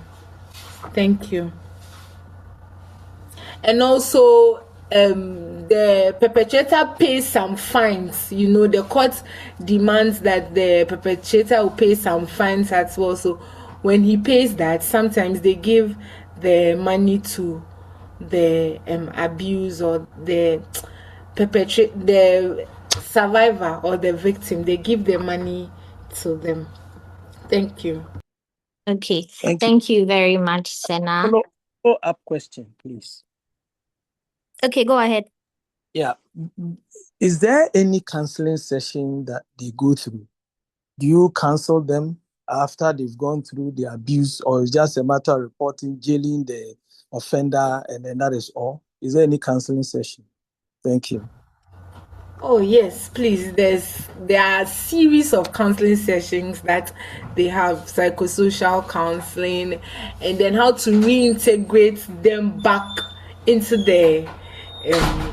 their schools and into the society. Because of the trauma from what they've experienced, they tend to feel isolated, scared to come close to people and all that. So there are a series of counseling sessions, psychologists, with counselors, with social workers, with even some people from the NGO space that they offer to the victims or the survivors to be able to reintegrate them back into the society. So yes, there are a lot of counseling sessions that go on after the abuse has happened.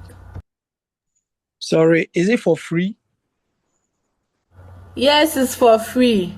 It's for free.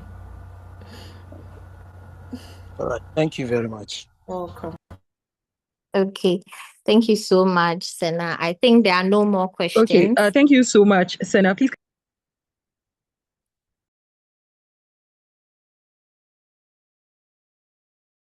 Okay, Patience, you can go on.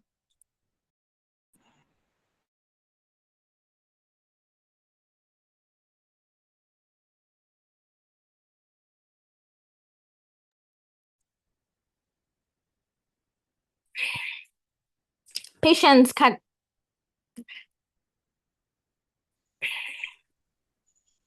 Okay, so I think I'll proceed again. I think there are no more. Can I be heard? Yes, you can be heard. Yeah, Very sorry. I just wanted to add that in respect of all these interventions, sometimes this is where perhaps legal practitioners can make themselves more useful to society. Most of the people who are abused are people who are vulnerable. And so those who are within the practice of law should avail themselves for more pro bono cases in respect of victims of sexual abuses.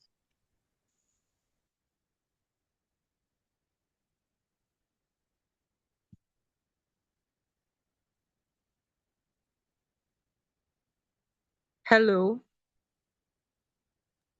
Yeah. Hello.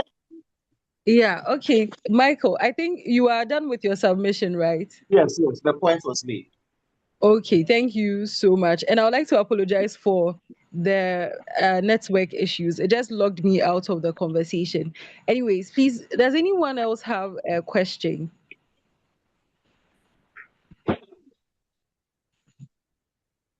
I think there was a question in the chat box when Yeah, the conversations had started about at what yeah. age should you have the conversation with your children about sexual education conversations with your children. I think my take is that so long as they are conscious, once your child becomes conscious of themselves, they are aware of themselves, they can speak, they can understand when people speak to them.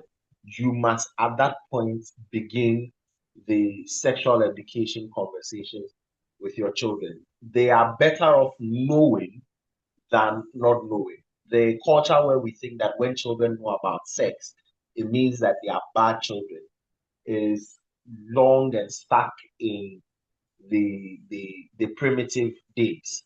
In the days where we're moving towards, and in this age, your child is better off with knowledge than without knowledge. Okay, thank you so much. Senna, please, what do you also have to say in answer to that question? At what age should parents initiate the conversation about sexual, health and all those things? Oh yeah, so I agree with Michael. When the child is conscious and then knows, the body parts, knows that this is this, they start teaching them the head, the shoulder, like 3 years, like KG or KG2, KG1, thereabout. Then you can start, telling the child about these things so that he or she becomes very conscious about himself, so that when anything goes wrong, he can be able to tell you, or she can be able to inform you as her parent or his parent. Yeah. Okay. Yeah, thank you so much. For some reasons, I'm not getting access to the chat. So if there's any question in the chat, then you can prompt me so I call on the person to speak. But then there was a lady who was telling us a scenario of a man who has so much power in the society, such that even social workers and the police could not bring him down with regards to some of the crimes he committed. My question is, what exactly can empower someone to that extent for him to think he is beyond the law? So let me ask Michael, per your interactions with people in the society, what do you think can empower someone that much? Yeah. So I just think these are the practical realities with our law enforcement. So 2 days ago, there was a conversation on social media about this gentleman who had apparently on 2 different occasions assaulted people, and his mere connection to a politician was the reason why he has not been apprehended. And I can tell you that if the Ghana police wants to apprehend you, it doesn't matter how strong you are. The police force or the police service, now as a service, the police service as we know it, are capable of um, arresting anybody, regardless of how strong they are. I think that these people are connected, people like that are connected to people in places of power. And so it is the connection to those that are in places of power that they use to evade accountability. It's connecting people in places of power that they use to evade accountability. It is the more reason why, in one of my submissions, I said that politicians, it must become less attractive for people with political power to shield perpetrators or to be enablers of abusers. Once people with political power know that it could cost them the political power they wield, they would act right. So I think that those are the practical realities. The Ghana police, as we know it, is capable of dealing with even the most hardened criminals. What really becomes a barrier for the Ghana police is when these persons are connected to people in places of power. For all you know, he's a land guard for some politician, keeping the land of a politician somewhere, or some people within the political class, or those who are politically exposed people, or other persons who are in places of power. That's why he may just be getting away with it. It really is the case.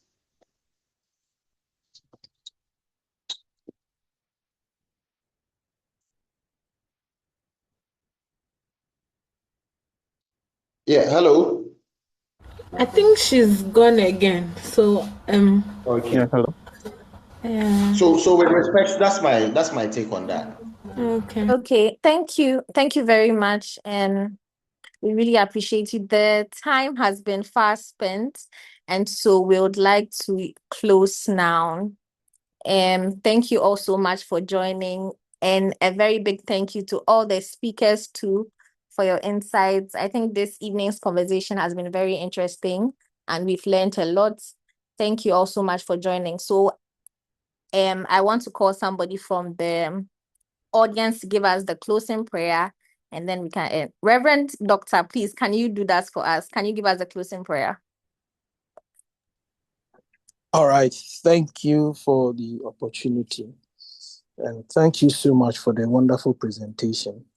Let's pray. Father, we thank you for this opportunity to listen to such a wonderful discussion. Sexual abuse as a social justice issue, why we should not be silent. Father, I pray that anyone suffering in silence, you will grant them the boldness to speak out so that they will be delivered. I pray the panel into your hands, the time spent here, Lord, as they get back to their various places. May you protect them, all the hearers to God. Thank you for the opportunity. We pray that you give us a good night, that when we wake up tomorrow morning, we give praise and honor unto you. We bless you, Lord, in Jesus' mighty name. Amen. Amen. Thank you very much. Thank you once again to our speakers. And thank you also to our audience for joining us in this conversation. Our social media handles are showing on the screen right now, so you can connect with us on Facebook, LinkedIn, Instagram, X, YouTube, TikTok. And yes, thank you so much for joining. Have a good evening. Bye-bye.